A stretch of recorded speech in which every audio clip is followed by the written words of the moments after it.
गीता एक गरीब लड़की है। वह बिन माँ बाप की बेटी है, इसलिए उसकी सास और उसका पति उसे ज्यादा कुछ नहीं कहता। गीता के घर में गीता की ही चलती थी। वो जो कहती थी उसकी सास और उसका पति बिना कुछ कहे मान लेता था, क्योंकि वह एक बिन माँ बाप की बेटी थी और उसने शादी से पहले बहुत दुख दर्द सहा था। गीता घर का कोई काम नहीं करती थी।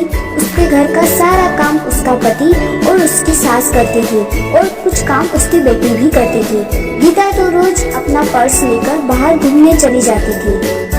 गीता को कोई कहता भी नहीं था कि वो इस तरह रोज बाहर ना जाए या घर का काम करे। घर का काम उसका पति और उसकी सास कर लेती थी।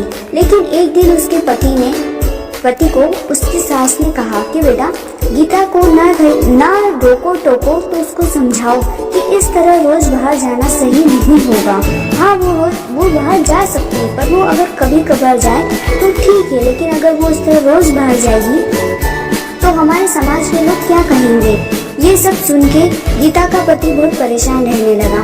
उसे समझ ही नहीं आता था कि वो करे तो क्या करे। अगर वो गीता को कुछ कहता था तो गीता नाराज हो जाती। उसे समझ ही नहीं आता कि वो करे तो क्या करे। वो गीता को कुछ ज्यादा बोल भी नहीं सकता था और वो न ही माँ की बात टाल सकता था। इसी तरह गीता रोज अपने ससुराल वालों को कुछ न कुछ कहती रहती। घर में कुछ भी करना हो गीता की ही चलती थी। वो अपने पति और अपने सासू को बहुत बातें सुनाती थी। अगर उनसे कोई काम ठीक से नहीं होता तो भी वे उन्हें डांट लगाती थी। फिर भी उसका पति और उसकी सास चुपचाप उसकी सारी बातें सुनते रहते थे, ये सोचकर कि कभी न कभी गीता को एहसास होगा कि वो जो व्यवहार करती है वो सही नहीं है। हम उसे लाड़ प्यार करते हैं, इसका मतलब ये नहीं कि वो हवा में उड़ने लगे।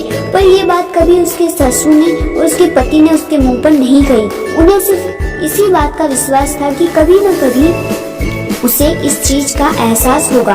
एक दिन ऐसे ही गीता अपनी सहेली रश्मि से मिलने जाती है। वो दोनों काफी दिनों के बाद मिलती है। रश्मि उसको सारी बातें बताती है कि कैसे उसकी सासू उस पर अत्याचार करती है और उसका पति भी उसकी सास की मदद करता है, उसे कुछ नहीं कहता। उसकी सास उसके पति को उसके खिलाफ भड़काती भी रहती है। वो चाहे कितना भी काम कर ले, कितनी भी अच्छे तरीके से घर की सारी साफ सफाई करे, सारा काम करे, फिर भी उसकी सासू उसमें नोकझोंक निकाली देती थी और उसका पति भी उसकी माँ का साथ देता था।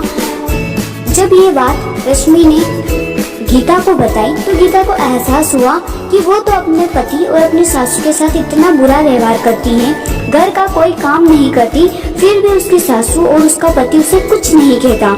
वो उन्हें बार बार छोटी छोटी चीजों के लिए हजारों बातें सुनाती है, फिर भी उसके सासू ने उसे कभी नहीं डांटा। ये सुनकर गीता को अपनी गलती का एहसास होता है और वह घर जाकर अपनी सासू के सामने रोने लगती है। उन्हें सब बात बताती है कि उसे उसकी गलती का एहसास हो गया है कि उसने कितना गलत किया। तब उसकी सास उसे कहती है कि बेटा रो मत, हमें विश्वास था कि तुम्हें एक न एक दिन अपनी गलती का एहसास होगा और तुमने गलती चाहे कैसी भी की हो, लेकिन तुम्हें अपनी गलती का एहसास हो गया, बस यही बड़ी बात है। अब हम सब साथ मिलकर हंसी खुशी रहेंगे। तुम बिल्कुल शौक मत मनाओ, क्योंकि हमें पूरा भरोसा था कि तुम एक अच्छी लड़की हो और तुम्हें एक न एक दिन अपनी गलती का एहसास जरूर होगा। इसके बाद गीता और उसका परिवार साथ मिलकर हंसी खुशी रहने लगा। वो सब मिलकर सारा काम करते और हंसी खुशी जीवन यापन करते। अगर आपको स्टोरी अच्छी लगी हो तो वीडियो को लाइक और चैनल को सब्सक्राइब जरूर